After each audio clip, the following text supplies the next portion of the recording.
P K Gopan ഇവിടെ T P ചോദിച്ച പ്രധാനപ്പെട്ട ഒരു കാര്യമുണ്ട്. പോട്ടെ, പി കെ ഗോപൻ ഇവിടെ ടി പി ചോദിച്ച ഒരു കാര്യമുണ്ട്. നിങ്ങൾ കെ സി വേണുഗോപാലിനെതിരെയോ ആർക്കെതിരെയോ സോണിയാഗാന്ധിക്കെതിരെയോ ആഞ്ഞടിച്ചുള്ള ഒരു പ്രശ്നമില്ല. പക്ഷേ ഈ മാരകമായ ക്ഷേത്രക്കൊള്ളയിൽ പങ്കുണ്ടെന്ന് SIT കണ്ടെത്തി പിടിച്ചകത്തിട്ടിരിക്കുന്ന നിങ്ങളുടെ നേതാക്കൾക്കെതിരെ പേനൊരു നടപടി എടുക്കാതെ ഇവർക്ക് എതിരെ വിരൽ ചൂണ്ടാൻ അവകാശമുണ്ടോ എന്ന ചോദ്യം എത്രയാവത്ത് ചോദിച്ചാലും പിന്നെ പ്രസക്തിയാണ് നിൽക്കുക. കാര്യം എന്താ? നിങ്ങൾ നടപടി എടുക്കുന്നില്ല. അത് കാരണം നിങ്ങൾ 1000 തവണ ചോദിച്ചാലും ഞങ്ങൾ അതിന് ഉത്തരം പറഞ്ഞിട്ടുണ്ട്. കുറ്റപത്രം സമർപ്പിക്കുമ്പോൾ ആ കുറ്റപത്രത്തിൻ്റെ ആഴം അനുസരിച്ച് ഞങ്ങൾ നടപടി സ്വീകരിക്കുമെന്ന് പറഞ്ഞിട്ടുണ്ട്. ഇവിടെ EDയുടെ കൺവീഷണറേറ്റിനെ കുറിച്ച് അങ്ങ് ആവേശത്തോട് ചോദിക്കുമ്പോൾ ശ്രീ ജയചന്ദ്രൻ മാഷെ, ഈ തന്ത്രിയുടെ വീട്ടിലേക്കുള്ള വഴി ഒന്ന് പറഞ്ഞു കൊടുക്കും EDക്ക്. തന്ത്രിയുടെ അക്കൗണ്ട് ഒന്ന് മരവിപ്പിക്കാൻ പറഞ്ഞു. എന്നിട്ട് പോരാ ഉണ്ണികൃഷ്ണൻ പോറ്റിയുടെ അല്ല, ഞാൻ പറയാ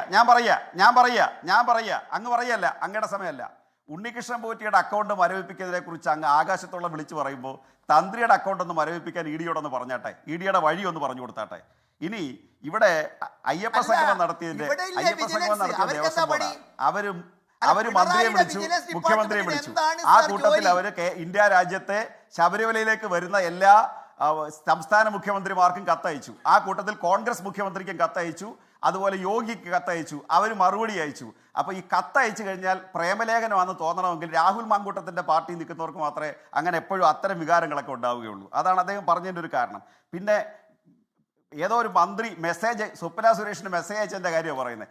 മെസ്സേജ് അയച്ചതിൻ്റെയും ഗർഭശിഥിലീകരണത്തിൻ്റെയൊക്കെ കഥ കേരളം കേട്ട് നാണം കെട്ട് ചാനൽ ചർച്ചയിൽ പോലും ആളുകൾ കേൾക്കാതെ മാറിയിരിക്കുന്ന അവസ്ഥയിലേക്ക് കേരളം എത്തിയിരിക്കുകയാണ്. അതുകൊണ്ട് അത്തരം കാര്യങ്ങളൊന്നും നമ്മൾ പറഞ്ഞ് സമയം കളയേണ്ട കാര്യമില്ല. പിന്നെ ഉള്ളത് ഈ അടിവസ്ത്രത്തിൻ്റെ കാര്യമാണ്. നിങ്ങളുടെ പ്രതിപക്ഷ നേതാവല്ലേ ഇത് വളരെ മോശമായിട്ട് വിദ്യാഭ്യാസ മന്ത്രിയെക്കുറിച്ച് ഉന്നയിക്കുകയും കേരളത്തിലെ മുഴുവൻ വിദ്യാർത്ഥികളും ഈ പ്രതിപക്ഷ നേതാവിന് പൊങ്കാലയിടുകയും അവസാനം ലേലു അല്ലു എന്ന് പറഞ്ഞ് അസംബ്ലിക്കകത്ത് ഉരുണ്ടുപോകാൻ പരിശ്രമിച്ചതുമൊക്കെ. ഇനിയൊക്കെ ലിൻഡോയെ പോലെ നല്ല മിടുക്കന്മാരായിട്ടുള്ള രാഷ്ട്രീയ നേതാക്കന്മാർ എന്തിനായി ഈ പ്രതിപക്ഷ നേതാവൊക്കെ എടുത്ത് പറഞ്ഞ് ആളുകളുടെ ആക്ഷേപം പിടിച്ചു പറ്റിയ ഈ അടിവസ്ത്രത്തിൻ്റെയൊക്കെ കാര്യം എടുത്ത് കേരളത്തിൽ ഇത്തരം നിങ്ങൾ ആശുപത്രിയെ സംബന്ധിച്ച് ആശുപത്രിയെ സംബന്ധിച്ച് നിങ്ങൾ അടിയന്തര പ്രമേയം അവതരിപ്പിച്ചപ്പോൾ നന്നായിട്ട് മറുപടി പറഞ്ഞല്ലോ, അവിടെ ചർച്ച ചെയ്തല്ലോ. നിങ്ങൾ അടിയന്തര പ്രമേയം കൊണ്ടുവരേണ്ടതിന് പകരം നിങ്ങൾ ചർച്ചയ്ക്കില്ല, ഞങ്ങൾ